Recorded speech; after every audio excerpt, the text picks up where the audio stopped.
கம்பம், தேனி மாவட்டம் கம்பம். நான் மதுரை தப்பக்குளம். நான் பெங்களூர்ல இருக்கிறேன். சொந்த ஊர் மதுரை. மதுரை தான் ஹெச்எம்ஸ் கிடைக்கும். மதுரை அருப்புக்கோட்டை. அறப்படை. மதுரைன்னு சொன்னாலே உங்களுக்கு ஞாபகத்துக்கு வர பிடிச்ச விஷயம் எது? சரின்னு சொன்னா நிறைய திருமலை நாயக்கர் மகால், செப்பேடு புகழ்பெற்ற வைகை, அது இல்லாமல் வந்து நல்ல வணிகர்கள் இது பிடிக்க எல்லா கடையும் இங்கே இருக்கு. நம்ம காந்தி மியூசியம் ரொம்ப பிடிக்கும். அதாவது ஃபர்ஸ்ட் மக்கள் இருக்க ஒரு ஒற்றுமை இந்த யூனியன் தான். அப்புறம் இனத்துடன் இங்கே இருக்க நம்மளோட கோயிலாக இருக்கட்டும் இல்லை ஒரு ஃபுட்டாக இருக்கட்டும் எல்லாமே இங்கே கொண்டாடக்கூடிய ஒரு விஷயம். அதனால எங்களுக்கு முதல்ல பிடிக்காத அந்த யூனியன் சொல்ல முடியாது, எல்லாமே பிடிச்ச விஷயம் தான். மதுரையில மீனாட்சி அம்மன், அதுக்கப்புறம் மல்லிகைப்பூ ஃபேமஸ். மதுரைனா இட்லி. மதுரை மக்கள்னா பாசமானவங்க. அதுக்கு பாசமானவங்க. மீனாட்சி கோயில், திருமலை நாயக்கர் மகால், அழகர் கோயில். மதுரையில் கிடைக்காத ஃபுட்டே கிடையாது. அதனால் எப்போ வந்தாலும் வீட்டு முதல்ல எந்த டைம் ஆனாலும் சாப்பிடுவோம். அதனால சாப்பாடுக்கு கொஞ்சம் திருவிழா வேற எது இருக்குங்களா சார்? அதான் சுத்தி பார்க்கலாம் நிறைய இடம். சாப்பாடு வேற ஜிகதண்டா டெம்பிள்ஸ். நம்ம மதுரை நெக்ஸ்ட் லெவல் வளர்ச்சி கொண்டு வர போறதுக்கு என்ன பண்ணணும்னு நினைக்கிறீங்க? அதை பத்தி சொல்லுங்க. க்ளீன் சிட்டி ஆகிறதுக்கு வந்து கொஞ்சம் நம்மளா பாடுபடும். முதல் நம்ம ஏரியாவை சுத்தமாக வச்சுக்கிறது, அதுக்கப்புறம் நம்ம சமுதாயம் ஆட்டோமேட்டிக்காக க்ளீனாக இருக்கும். முக்கியமாக வந்து டிராஃபிக் இல்லாமல் பண்ணணும். ரெண்டாவது மதுரை மீனாட்சி இங்கே பெரியார் வந்து போகிறதுக்கே வழி தெரிய மாட்டேங்குது. காரணம் அது டிராஃபிக் தான் முக்கியம். ஸ்மார்ட் சிட்டியாக இருக்கு, கொஞ்சம் நல்லா இருக்கும். அது ஒன்று தான் முக்கியமான விஷயம் தான். கொஞ்சம் ஊரே சுத்தமா வச்சிருக்கலாம். குப்பை எல்லாம் ஒரே இடத்துல போட்டு கொஞ்சம் சுகாதாரமா இருந்தா நல்லா இருக்கும். டிராஃபிக் கொஞ்சம் இன்னும் கொஞ்சம் நல்லா பண்ணா நல்லா இருக்கும். இன்னும் பிளஸ் ஐடிலாம் வர ஆரம்பிக்குது இல்லையா? ஸோ டெஃபினெட்டா நிறைய பிரிட்ஜஸ் வேணும். பிளஸ் இந்த பொல்யூஷன்ஸ் எல்லாம் கொஞ்சம் கம்மி பண்ற மாதிரி ரொம்ப பிரைவேட்டை விட்டுட்டு பப்ளிக் டிரான்ஸ்போர்ட் அதிகப்படுத்தினா நல்லா இருக்கும்.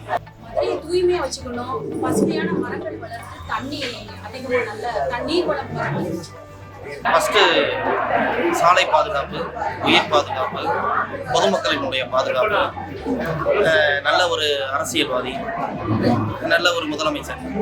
ரோடுகள்லாம் அகலப்படுத்தணும்.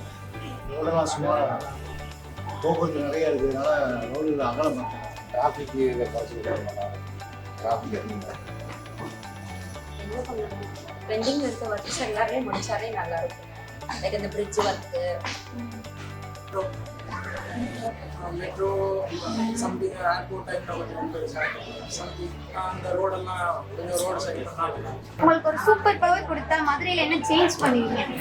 சோசியல் ஒர்க் நிறையா இருக்கு, நிறையா கொடுக்கலாம், நிறையா ஒர்க் இருக்கு. ஃபர்ஸ்ட் இது வந்து ஒரு ஈடான விஷயம் வந்து சோசியல் ஒர்க் பண்ணுறோம். நான் மாற்ற விரும்பலை, இதையே கடைசி வரைக்கும் ஃபாலோ பண்ணுற மாதிரி தான் பண்ணுறேன்.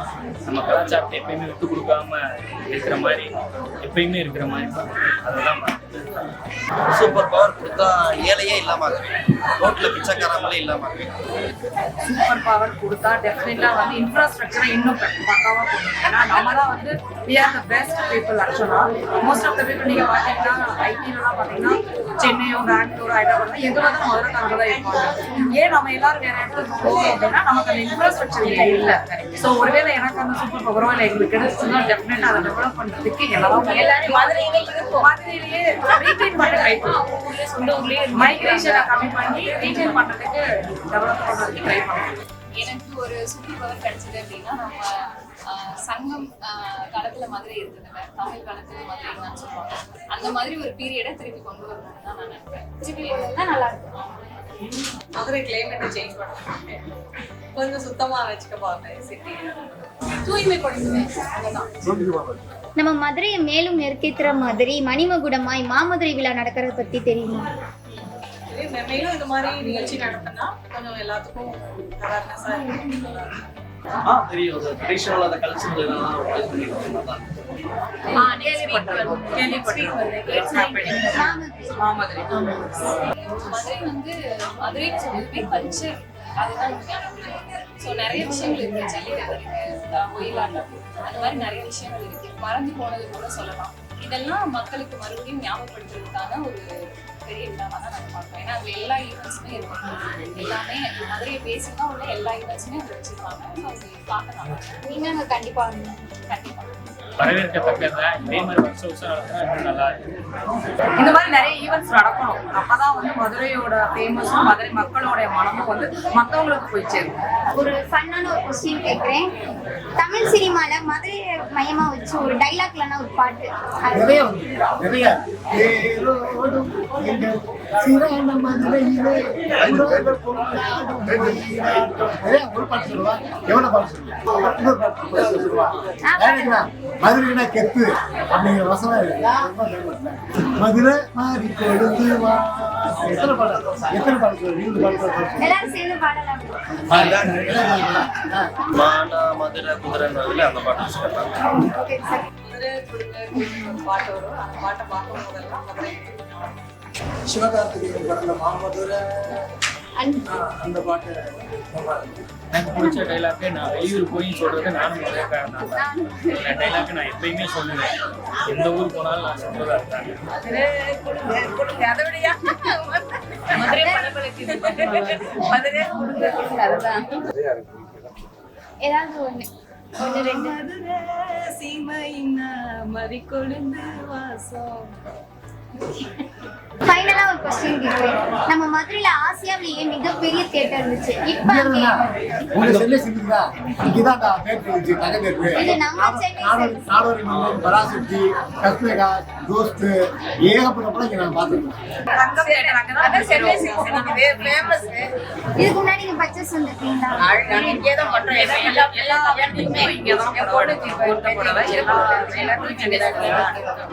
இதே மாதிரி ரெகுலரா வாங்க. ரொம்ப தேங்க்யூ மேடம். வாழ்க வளமுடன். இப்போ நம்ம சென்னை சில்க்ஸ் இதுக்கு முன்னாடி நீங்க பர்ச்சேஸ்லாம் வந்திருக்கீங்களா? நிறைய இடம்.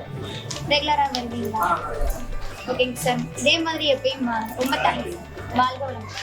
சென்னை சில்க்ஸ் இதுக்கு முன்னாடி நீங்க பர்ச்சேஸ் தான் இருக்கீங்களா? அடிக்கடி வருவீங்களா? எப்பவுமே பர்ச்சேஸ்னா சரி சார். இதே மாதிரி ரெகுலரா வாங்க. ரொம்ப தேங்க்யூ. வாழ்க வளமுடன். ஆசியால பெரிய தேட்டர் தங்கம் தேட்டர். தங்கம் தேட்டர் இருந்தாலும் தான் இப்போ சென்னை சில்க்ஸ் இதுக்கு முன்னாடி நீங்க பர்ச்சேஸ்லாம் வந்திருக்கீங்களா? நிறைய பண்ணியிருக்கோம். என் பொண்ணோட கல்யாணத்துக்கு எவ்வளோ துணி எடுத்துருக்கோம்? 1 லட்சம் ரூபாய்க்கு மேலே துணி எடுத்துருக்கோம். ஓகேங்க சார். ரெகுலர் கஸ்டமரா வரீங்க. சரி ஓகேங்க சார். ரொம்ப தேங்க்ஸ் சார். இதே மாதிரி வாழ்க வளமுடன். சங்கம் தேட்டர் இருக்கு. அந்த இடத்துல சென்னை சில்க்ஸ் வந்து மதுரையில தங்கம் தேட்டர் இருந்த இடத்துல தான் வந்து இப்ப சென்னை சில்க்ஸ் இருக்கு. ரைட். Okay sir. ரொம்ப தேங்க்ஸ் சார். வாழ்க வளமுடன். மேலும் தங்களுக்கும் தங்களது குடும்பத்தில் உள்ள அனைவருக்கும் நோயற்ற வாழ்வும் குறைவற்ற செல்வமும் சீரும் சிறப்புமாக சிரித்த முகத்துடன் மனக்கஷ்டமின்றி சகல செல்வபாகியுடன் சென்னை சில்க்ஸ் பணியாளர்களுக்கு எனது சார்பாக வாழ்த்துக்கிறேன். இதுக்கு முன்னாடி நீங்க பர்ச்சேஸ் வந்திருக்கீங்களா? நிறைய விட்டு நிறைய விட்டு நீங்க ரெகுலர் கஸ்டமரா தான் வந்திருக்கீங்க. நீங்களே கஷ்டப்படும். எல்லாரும் போய் பட்டுனா வேற கடையில சொல்லுவாங்க. நாங்கள் பேர் சொல்ல விரும்பல. பேர் சொன்னா அது ஒரு விளம்பரம் கொடுக்குற மாதிரி ஆயிரும். அங்கே விட்டு நாங்கள் இங்கே பட்டு எடுக்க வந்துட்டோம்னா நாங்கள் எவ்வளோ தூரம் பண்ணி பண்ணுறது நல்லா இருக்கு. ரொம்ப நன்றி சார். வாழ்க வளமுடன். இல்ல ரெகுலரா அடிக்கடி வருது. சரி ஓகேங்க. பர்ச்சேஸ்லாம் இங்க உங்களுக்கு பிடிக்குமா? எல்லாமே உங்களுக்கு பெனிஃபிட்ஸா தெரியுங்களா? அடிக்கடி வருது. ஓகேங்க சார். இதே மாதிரி வாங்க எப்பயும். ரொம்ப தேங்க்யூ. வாழ்க வளமுடன். உங்களுக்கு பர்ச்சேஸ்லாம் பண்ணிருக்கீங்களா? ஓகேங்க. ரொம்ப தேங்க்யூ. வாழ்க